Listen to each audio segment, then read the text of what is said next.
what is up guys? It's me Marvin. Another day, another food, another craving satisfactions. Yes, you heard it right. To satisfy our cravings. So for today's video, we're gonna do the food review here in Happy Mango. So without further ado, and if you're ready, then let's start.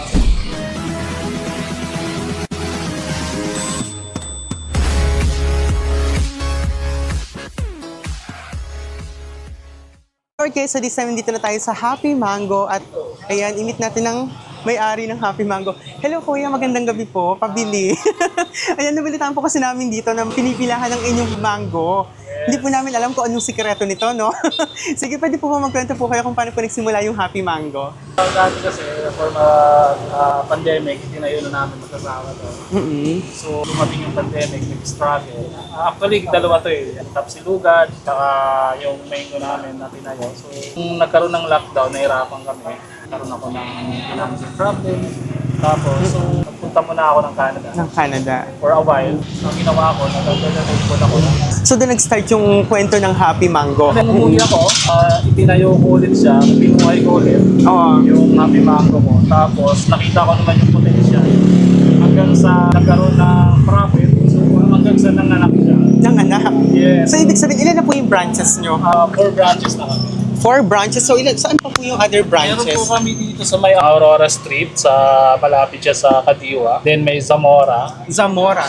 Katabi siya ng Dali. At the same time, meron din kami dun sa Don Carlos Village sa Pasay sa kabila. So, you already have 4 branches. Yes, so, pang po. ilan po itong branches na? Pang-apat po. Pang-apat na. So, ito Yes. yung pinakabago. So, gano'n po katagal? Dito pa lang, wala pa siyang 1 month eh. So, wala pang 1 month? Yes, Opo. opo. Sa labas pa lang talagang buhay na buhay, no? Parang umiilaw. May sarili Opo. siyang spotlight. Yung team kasi namin as mango, kaya siya dilaw. So, ayun yung represent siya ng yellow, mango. Dried mango. Yeah. Ano yung pinagmamalaki nyo? Ano yung pinaka-bestseller nyo? Well, maraming bumibili sa amin yung Mango Graham Classic, pinaka-bestseller. Pero kung gusto mo ng extra twist Ay, o extra, extra napipil mo pa rin yung mango, magkakaroon ka ng mango Oreo o kaya mango cheese. Interesting, no? Yes. Sige po, kuya, ano pong pangalan po nila? Daniel Zamora. Sir Daniel Zamora. Yun. Sige po, okay lang po ba pakita niyo po sa amin kung paano Sure. niyo ginagawa yung... Pasok po kayo rito. Yun. There you go. Let's go. Ayan, Kuya Daniel, sige po, turuan niyo po kami kung paano gawin yan. Baka mamaya, di ba, gawin din namin business sa bahay namin yan. Pwede kasi simpleng-simple lang ito. So, bukod ka lang ng isang takal. So, Kuya Daniel, yung ginagamit po natin dito na fresh ripe mango is, ano pa po ba siya, niluluto? Or... Actually, bagong slice lang ito. Ini-slice lang namin din. Siniserve na kagad namin. okay. So, wala siyang other process pa po na nangyayari? Wala na. Wala na. So, fresh talaga? Yes. Lalagay tayo ng gatas. Yung gatas niyo po is Ayan, nabibili lang naman sa palengke. condensed. So, Condensed milk. so, kunin natin to kasi sayang eh. Yes, Andyan kasama pa sa yung ano. sarap. So, crush ice na po agad yung nilalagay. Actually, kinakrush lang namin para pag nakaroon. Okay, para mas mabilis po yung process, no? Meron din silang measurement para at least mas tansyado yung pinaka-serving nila. And gano'n naman po siya katagal biniblended? Actually, tansya-tansya lang po eh. Tansya-tansya. Nakita namin na pwede na yung i-serve. Yan na yan. So, habang nag-aantay tayo, maglalagay na tayo ng mango syrup namin. Mango syrup. Yes. So, ano po yan? Homemade niyo po or binili? Actually, binili namin ito sa supplier namin. Ito yung sasabing ng walling. Tapos so, maglalagay tayo ng tapioca pearl. Kasi ito yung nagpapasarap sa mangga eh. Yung tapioca. Yung tapioca pearl po natin is niluto din Yes, with niluto namin. brown Kami sugar nagluto or... pa. Lalagyan na natin yan. Basta na nakita natin na okay na siya, pwede na natin siyang isa. Napakasimple ng process nila. Yes. Di ba? Pero... So, since na may graham siya, lalagyan ulit natin ng graham. Ay, akala ko tapos na, meron pa pala. Yes. So, yun talaga kaya kung bakit siya tinawag na Graham dahil may Graham crust. Di ba? Kasi yung graham kasi actually, ito yung nagpapasarap sa mango. Kasi pinabalance siya yung tamis. Yung tamis, asin, gano'n. Pag may sobra, yan, tingnan na namin yan. Sayang na. So, lalagyan na natin siya ng fresh mango na toppings. Ay, grabe, hindi pa pala natatapos dun sa blended na mango. Para talagang lasang-lasa, no? Tsaka ito na yung serving namin. So, since na mahal ko yung asawa ko matamis, so, nilalagyan natin ng leche flan. Ay, wow! Grabe naman. Sabi nila, pag vlogger daw, kailangan kapalan. So, dito, kahit manipis lang naman. So, walang vlogger-vlogger. lang. Kailangan naman talaga makita nila kung ano yung talagang yung tamang serving. Ito yung pinaka-best seller namin, yung Mango Classic. Mango Classic Graham. And you have 2 sizes po, Yes no? po. The medium size and large. Yung medium po is magkano? 60 pesos yung medium. Ito naman, worth ay 80 pala. 80 pesos. Ayan. 70 yung medium. 70 yung medium and then 80 pesos naman yung large. So, di ba? Malulugi ka pa ba dyan? Hello? Yes. Sige. Pwede po Sure, po muna walang natin bago problema. tayo pumunta sa kabilang dako ng mundo. Gagawin pa natin ng Mingo Oreo para... Mango Oreo. Be, parang wala akong nararamdaman, parang siyang bula pag tinusok, no? Kasi sobrang blended siya. Lasang-lasa ko agad yung pagiging mango graham niya. Kasi nung pagkatusok, pumasok na rin graham crust dun sa loob. Tapos, yung pinaka-blended na mango, yung ripe mango sa loob, grabe, sobrang lasang-lasa. Sobrang smooth. Yung hagod niya, ang sarap, ang lambot lang. Sobrang soft nung hagod niya sa loob ng lalamunan. Kaya kung mahilig sa mga mango graham, pero hindi ka masyadong fan ng matatamis, go for it. Hindi siya sobrang tamis, hindi rin siya bland, sobrang balanse lang yung lasa niya. Tapos samahan pa nung sobrang sarap nila ng leche flan. Kuya, yung leche flan niyo po ba is homemade niyo po ito or binibili niyo Actually, po? homemade yan. Kaso, in-order lang namin dun sa kapitbahay namin. Okay. So, homemade siya talaga pero pinapagawa nila. At least homemade pa din. Makakatulong na sa kapitbahay. Exactly, di ba? Sabi nga, support other small businesses. Kuha tayo ng pearl.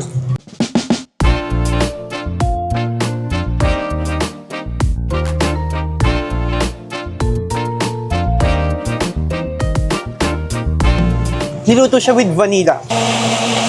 Sarap niya talaga, promise. Sobrang good. Go! Go na! Mango Graham Classic nila for only 80 pesos. Laban na. So this time naman ginagawa naman ni Kuya is Mango Graham Oreo. Tama po? Yes. Same procedure din. May Oreo lang siya. Tapos may chocolate po siya sa gilid, no? Yes. Yung walling niya naman, since na Oreo siya is chocolate, chocolate naman yung... Tapioca pearl din meron. Tapos may Graham crust din. And then yun nga yung crush ice, nilagyan nila ng Oreo and then blended. And then top pa rin siya ng mango. Kasi nga, it's Mango Graham Oreo. Ay, itatap pa ulit ng Oreo, di ba? Napaka-generous sa Oreo. And this one, Kuya, is how much? Ito, yung medium namin ito, 90 pesos. Then yung... So medyo mahal lang siya ng 10 pesos. Ay, hindi pa natapos dun. May leche flan na naman. Ang favorite ng lahat. Di ba? Tapos itinapa ulit siya ng chocolate syrup. Pak! Di ba? Overload. San ka pa? Perfect. Mango Graham Oreo. Overload. Grabe. So paano na? Tikman ulit natin. So natikman na natin yung Mango Graham Classic nila. So this time, titikman naman natin yung kanilang Mango Graham Oreo. Grabe. Sobrang overload din. Napaka-generous naman dito. For only 90 pesos yung medium and then yung large naman is 110 pesos lang. Pero napaka-generous. Tapioca. Tapos walling pa siya ng chocolate syrup. Tapos yung crush ice, may kasama na siyang Oreo sa loob. Tapos meron pa siya condensed milk. Tapos siya ng Graham crust. Kumikita pa ba kayo dito, Kuya? Usually, meron naman kahit papaano. Kahit pa paano. Basta maserve lang namin ng masarap. Yung quality talaga. Hindi pinababayaan. Pero tikman nyo natin lasa.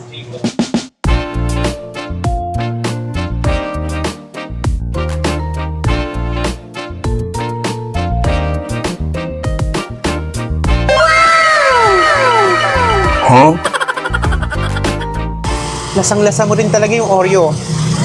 Hindi rin siya matamis, hindi rin siya sobrang bland. Level lang yung lasa niya, sobrang neutral. Kaya yung mga diabetes dyan or yung mga takot magkaroon ng diabetes, go, laban na laban to. Kahit everyday. Huwag naman everyday, di ba? Sobrang smooth lang talaga yung lasa niya. Sobrang balanse. Go, Mango Graham Oreo. Pack na pack.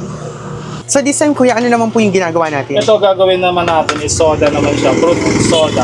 So, ito blue lemonade, ito yung nababagay sa fruit soda. So, naglagay lang ako ng syrup, magad ako ng fruit jelly. Fruit jelly. Yes. Ito, Kuya, yung fruit jelly nyo is homemade o Binibili lang din namin sa supplier.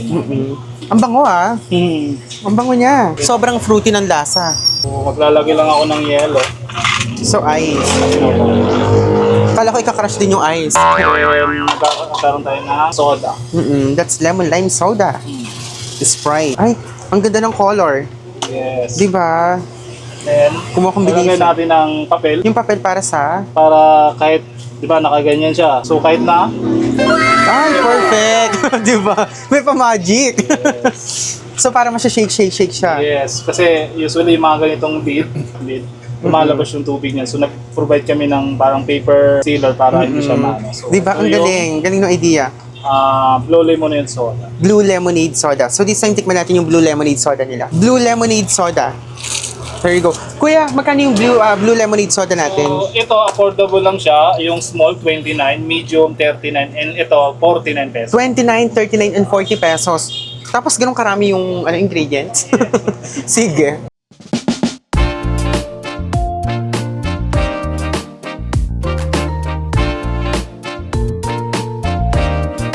Napaka-refreshing niya. Ang lasang-lasa talaga yung pagiging fruity. Blue lemonade, may hint. Diba? Ang sarap. Tapos yung combination ng different citrus, yung lemonade, lemon lime soda. Perfect. Sobrang refreshing, promise. Sarap. Tapos yung mga nasa loob niya is more on mga jelly.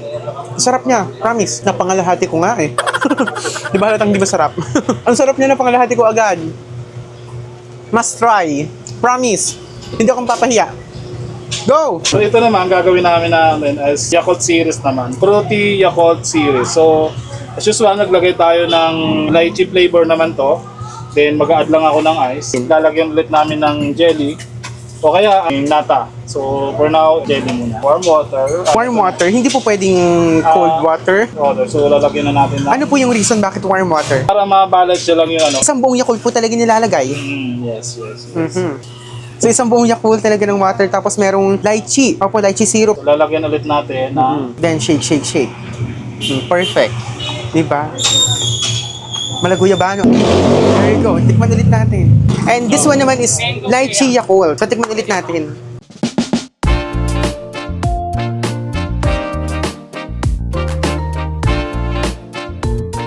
plain or yung... Ay, ang sarap. May pagka-yogurt siya na lasa. Pero hindi siya ganun ka-strong. Hindi siya matamis. Sakto-sakto yung pagka-asim niya.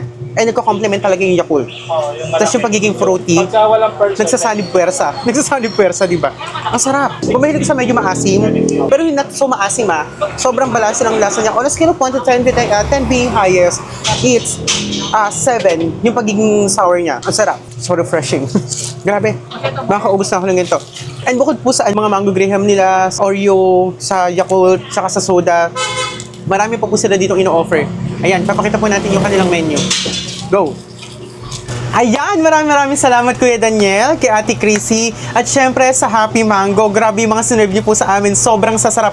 Kaya hindi po kami nagkamali talaga nung pagpunta namin dito, no? Nakikita ko lang siya sa Facebook, nakikita ko lang siya sa kung saan na talagang pinipilahan. Eh, hindi naman po kasi nagkakamali sila ng pinipilahan, no? Grabe, sobrang sarap. Promise, hindi po kami yung papahiya. Happy Mango. Ayan, Kuya Daniel, sige po, invite niyo po ang ating mga viewers. invite ko po kayo pumunta sa store namin dito sa may Cabrera po, near Protasio po, sa Happy Mango. Then kung medyo malayo po sa inyo, meron po kami sa Zamora, sa Aurora po, malapit sa Arnaez. At the same time, meron po kami sa Don Carlos Village. So, pwede kayo mag-visit o kaya mag-message sa FB namin kasi para doon tayo mag-usap kung ano yung fit or yung masarap para sa inyo po. Ay, Kuya, sorry, nakalimutan ko yung tanong. Yung po bang Happy Mango nyo is pinapa-franchise nyo na po sa kanila or hindi pa? Well, ngayon, hindi pa masyado, wala pa siyang document talaga na for franchise. Pero siguro soon. Soon. Yes. Yung abangan po namin yan. Nakakala talaga sa buong Pilipinas ang Happy Mango kasi Hopefully sana. deserve. Yes. Di ba? Alright, thank you so much, Kuya Daniel. And that's it for today's video, guys. And for more videos, please don't forget to like, subscribe, and hit the notification bell for you to be updated and be the first to watch our next videos. Once again, it's me, Marvin. Thank you so much for watching. Bye! Thank you!